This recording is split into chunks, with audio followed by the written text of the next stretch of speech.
दोस्तों, railway station एक ऐसी जगह है जहां दिन रात भीड़ होती है, हसीन सफर होती है और लोगों की चहल पहल होती है।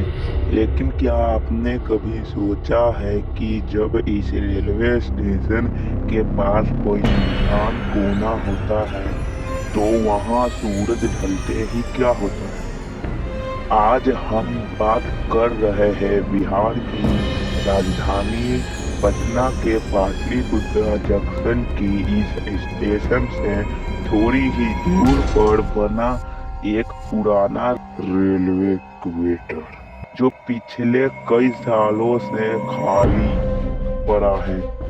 वहाँ कोई इंसान नहीं रहता, लेकिन वहाँ के स्थानीय लोग कहते हैं कि वहाँ कोई तो है जो हर रात किसी का इंतजार करता है। यह कहानी शुरू होती है सालों पहले। कहा जाता है कि उस रेलवे क्वेटर में एक रेलवे एम्प्लॉय अपनी बेटी के साथ रहता था। वे लड़की बहुत मासूम थी। एक शाम उसके पिता ड्यूटी पर गए हुए थे, तब उस क्वेटर में एक खौफनाक हादसा हुआ।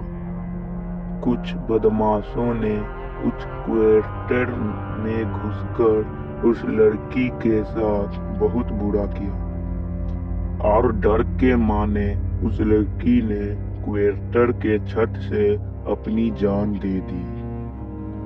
जब पिता घर लौटे तो उन्हें अपनी बेटी की लाश मिली। इस सदमे को बर्दाश्त नहीं कर पाए और उन्होंने भी वही दम तोड़ दिया। तभी से वे रेलवे क्वेटर बंद हो गया, लेकिन वह लड़की वहीं रह गई।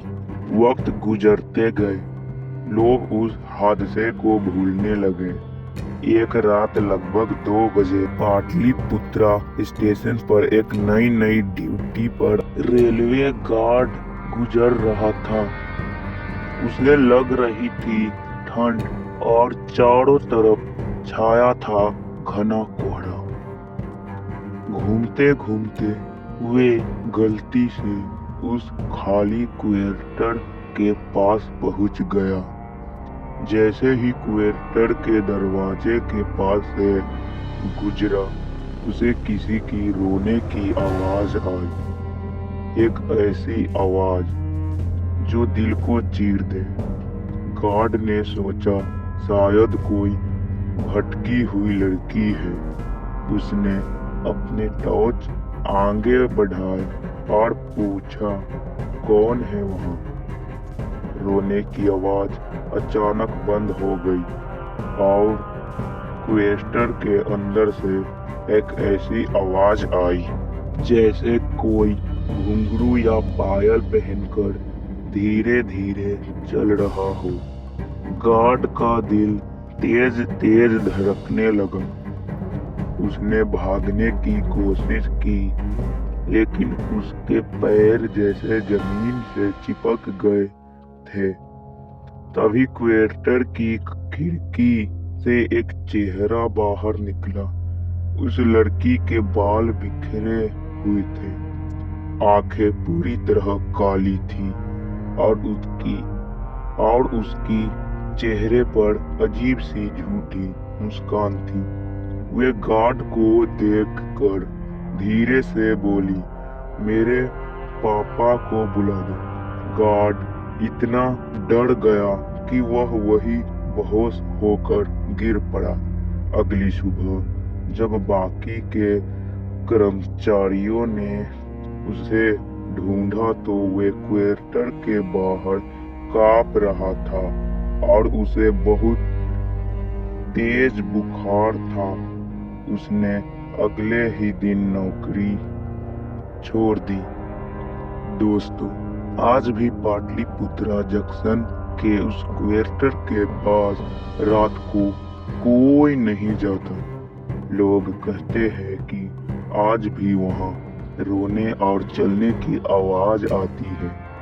हालांकि हम इस कहानी की या इस बातों की कोई कानूनी या वैज्ञानिक पुष्टि नहीं करते हैं, पर सब स्थानीय लोगों की बीच की सुनी सुनाई बातें हैं और किस्से हैं जिन्हें हम आप तक बस मनोरंजन के लिए पहुंचाया है। अगर आपको ये वीडियो पसंद आए तो चैनल को सब्सक्राइब करें और बताएं कि क्या आप कभी पाटलिपुत्र जंक्शन गए हैं। अगली वीडियो तक सावधान रहें और जाने से पहले चैनल को सब्सक्राइब करना ना भूलें, साथ ही बेल आइकन दबाना ना भूलें।